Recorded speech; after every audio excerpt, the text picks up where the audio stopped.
আনন্দবাজারে BJP মহিলা মোর্চার সভা। উত্তর ত্রিপুরার যুব রাজনগর মণ্ডল মহিলা মোর্চার উদ্যোগে আনন্দবাজার এলাকায় এক বিশাল সভার আয়োজন করা হয়। এদিন সভায় গৌরবময় উপস্থিতি রাখেন ভারতীয় জনতা পার্টি ত্রিপুরা প্রদেশ কমিটির মহিলা মোর্চার সম্মানিত সভানেত্রী শ্রীমতী মিমি মজুমদার। সভায় বিশেষ অতিথি হিসেবে উপস্থিত ছিলেন উত্তর জেলার বিজেপি সভাপতি কাজল দাস। পাশাপাশি উপস্থিত ছিলেন উত্তর জেলার মহিলা মোর্চার বিভিন্ন স্তরের নেতৃবৃন্দরা। স্থানীয় মহিলা মোর্চার কর্মী সমর্থকরা ব্যাপক উৎসাহের সঙ্গে সভায় অংশ নেন।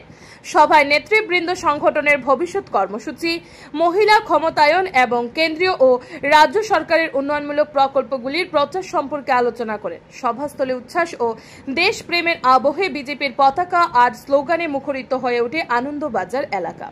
Bureau report RA. ধর্মনগর। আজকে 18 জুলাই 2025।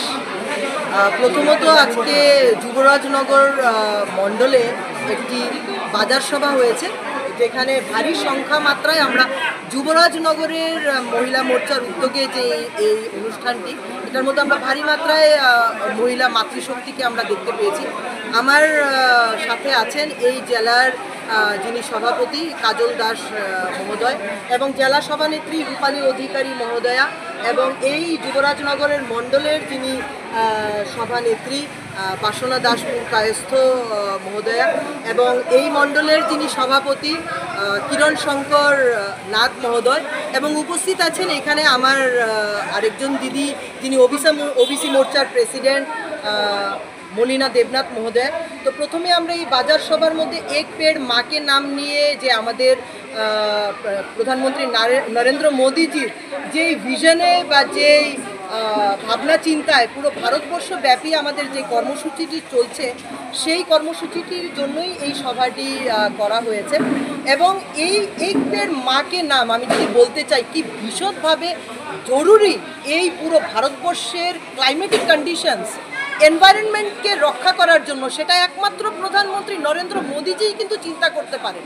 এর আগে কোনো প্রধানমন্ত্রী বা কোনো নেতৃত্বর দ্বারা কিন্তু এই চিন্তা চেতনা কোনোদিনও আসেনি যে এই ধরনের একটা কর্মসূচি ভারতীয় জনতা পার্টির পক্ষ থেকে গ্রহণ করা হবে এবং পুরো দেশ জুড়ে একটা উন্মাদনার মধ্যে প্রত্যেকটা মা, প্রত্যেকটা বোন বাড়িতে আনাচে কানাচে নিজেদের মার নামে, মা যদি জীবিত থাকে সেই মার নামেও কেউ লাগাচ্ছে, মা যদি মৃত থাকে মার নামে লাগিয়ে সেই গাছটাকে চর্চা করবে, সেই গাছটাকে পরিচর্যা করবে, যেন আগে গিয়ে সেটা পরিবেশের যে কি অমূল্য সম্পদ হবে।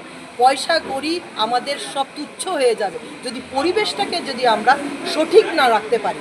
এবং সত্যি এই মঞ্চের থেকে, এই যুবরাজ মণ্ডলের মঞ্চ থেকে আমি আপনাদেরকে এই বার্তাই দেব যে আমি প্রধানমন্ত্রী নরেন্দ্র মোদীজিকে করেও জোরে আমি ওনাকে ধন্যবাদ জ্ঞাপন করতে চাইব, যেই মার্গে, যেই আদর্শে, যেই নীতিতে উনি পুরো দেশটাকে এগিয়ে নিয়ে চলছে। সেটা শুধু বিজেপির লক্ষ্য নয়, সেটা পুরো দেশ জুড়ে প্রত্যেকটি মানুষের লক্ষ্য। এসএইচজি গ্রুপ দিয়ে পুরো একটা মেয়ে যে হয়তো ক্লাস 8 বা 10 পাস করেছে, যে কখনো সরকারি চাকরি পেতে পারবে না, কিন্তু আজকে সেও স্বপ্ন দেখছে যে আমি কোনো আনকমন কিছু জিনিস করে বা আমি আমার নিজের ট্যালেন্ট বা নিজের স্কিল দিয়ে আমি এরকমভাবে আমার নাম সম্প্রচারিত করব বা এরকমভাবে আমার নাম সবাই জানবে, যার জন্য আমার পরিবারের শুধু নয় ভারতবর্ষের প্রত্যেকটা মানুষ আমাকে কিন্তু কনগ্র্যাচুলেট করবে। তো সেই জায়গাতে আজকে পৌঁছে গেছি আমরা। তো এইখান থেকে আপনারা দেখবেন ইতিমধ্যে আমরা আজকে আমাদের হনুমানজি, যদিও আজকে শুক্রবার, মঙ্গল আর শনিবারেই হয়তো আমরা এটা করলে ভালো হতো, এমনি হনুমানজির প্রচারে, যেখানে হনুমানজির প্রচারে আমরা এখান থেকে একটা র্যালি আমরা করব, যেটার মধ্যেও আমাদের পুরো মাতৃশক্তিদের নিয়ে এসে র্যালি হবে। এবং আমাদের যে আরাধ্য দেবতা হনুমানজি, যেটা কলিযুগে একদমভাবে বিরাজমান, সেই দেবতা, আরাধ্য দেবতার প্রতি আমরা শ্রদ্ধা জানিয়ে আমরা সবাই মিলে এখান থেকে এই প্রসেশনটি করব। এবং আরেকটা কর্মসূচি যেটা রয়েছে, এখন সবার পরেই আমরা গিয়ে সকল নেতৃত্বরা, আমরা সবাই মিলে, সব কার্যকর্তারা সবাই মিলে আমরা গাছ লাগাবো, যেন এই যুবরাজনগরের পরিবেশ, পরিমণ্ডল, এনভায়রনমেন্ট, ক্লাইমেট সবটাই যেন সুন্দর থাকে। কেননা দেখতে পাচ্ছেন কি ধরনের গরম, এবং বৃষ্টি হওয়া সত্ত্বেও কিন্তু গরমের কোনো মাপকাঠি নেই। তো আমরা এই কর্মসূচিতে লিপ্ত হব এবং আজকে রাত্রে আমি প্রবাস করব ধর্মনগরে। তো এরপরে কালকে বিভিন্ন স্তরে প্রোগ্রাম রয়েছে, যেটা বাগবাসা মণ্ডলেও একটা বিশাল আকারে একটা সভা হওয়ার একটা ব্যবস্থাপনা হয়েছে। তো এবং আজকে বিকেলে বিভিন্ন কার্যকর্তার থেকে শুরু করে নেতৃত্ববৃন্দের সাথে অনেক দিন পরে এসছে, একটা কর্ডিয়াল মিটিং থাকবে, সবার সাথে একটা সৌজন্যমূলক সাক্ষাৎ হয়তো থাকবে। তো নিশ্চয়ই আপনাদের মিডিয়া ভাই বোনদেরকেও আমি আমার তরফ থেকে এবং নিশ্চয়ই ভারতীয় জনতা পার্টি মহিলা মোর্চা ত্রিপুরা প্রদেশের তরফ থেকে আপনাদের এই নর্থ ডিস্ট্রিক্টের যারা আপনারা দায়িত্বশীল জার্নালিজম করছেন ওদের প্রতিও কিন্তু আমার অনেক অনেক শ্রদ্ধা রইল।